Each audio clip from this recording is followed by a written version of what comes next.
C'è una parola che ricorre spesso nella Bibbia, sia nell'Antico che nel Nuovo Testamento. La parola è Messia, consacrato, eletto. Ecco, se vuoi sapere come e dove è nata questa parola, devi leggere il primo libro di Samuele, che insieme con il secondo libro di Samuele compone un'unica opera letteraria. A ben vedere non c'è nell'Antico Testamento una figura che si avvicini alla santità e alla forza spirituale di Mosè come quella di Samuele. Sarà proprio lui, in fondo, l'ultimo dei giudici, ma allo stesso tempo un profeta, un sacerdote, colui che ungerà Saul, primo re di Israele. L'immagine di Samuele che unge il re Saul è un'immagine che entra di diritto nella storia del popolo eletto, così come nella storia di ognuno di noi. Nel giorno del battesimo veniamo unti sulla fronte, così anche nel momento della cresima, della crismazione, e il sacerdote, così come il vescovo, vengono consacrati alla maniera del primo re di Israele, Saul, e poi di Davide. Il primo libro di Samuele si apre con la nascita miracolosa di Samuele e il famoso cantico di Anna, sua madre, che ispirerà il ancor più famoso cantico di Maria nel Nuovo Testamento. Le prime parti del libro sono consacrate all'opera così straordinaria, illuminante, di questa figura che è davvero imponente, e di un popolo, quello delle tribù di Israele, che finalmente chiede a Samuele il dono di un re, il dono di una monarchia. La seconda parte del libro di Samuele narra dunque le vicende del re Saul, dalla sua consacrazione fino alla sua morte.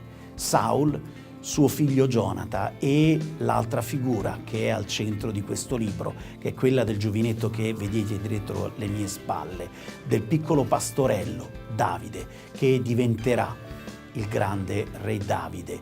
Dunque un libro che viene composto da tre grandi figure: Samuele il santo, Saul il folle, Davide l'eroe.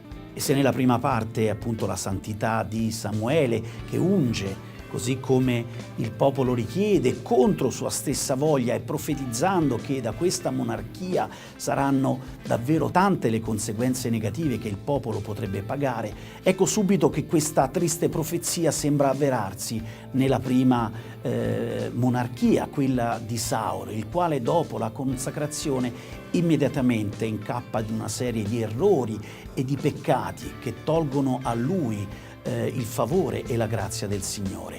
E tra Saul e Samuele ecco presentarsi la figura di questo giovinetto, questo piccolo eroe che diventerà il grande re.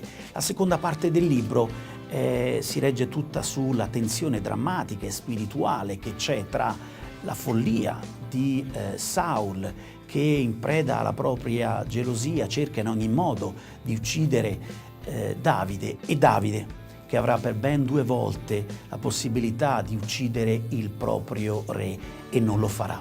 È come se questo libro volesse raccontare la storia della monarchia. La monarchia è un'istituzione importante, ma ha senso solo nella misura in cui il re e il suo popolo si mantengono fedeli al proprio Dio.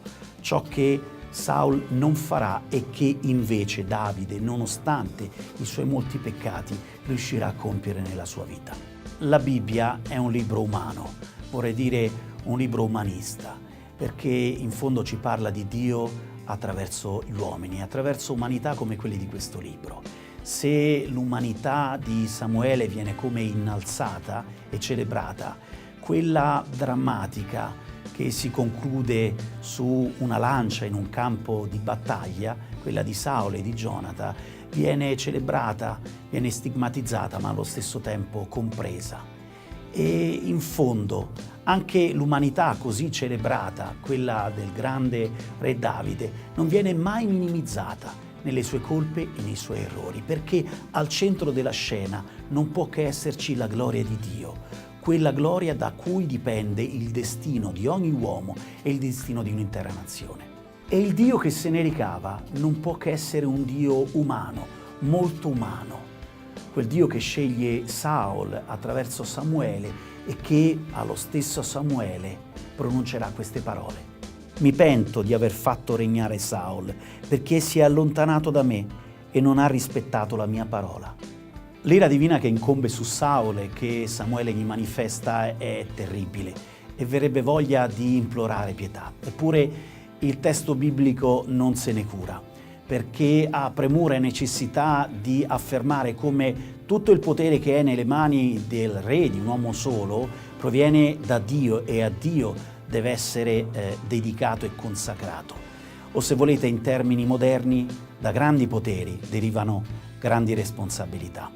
Ecco, credetemi, se inizierete a leggere il primo libro di Samuele non potrete sottrarvi al fascino di queste tre figure legate insieme: il santo, il folle e l'eroe. Buona lettura.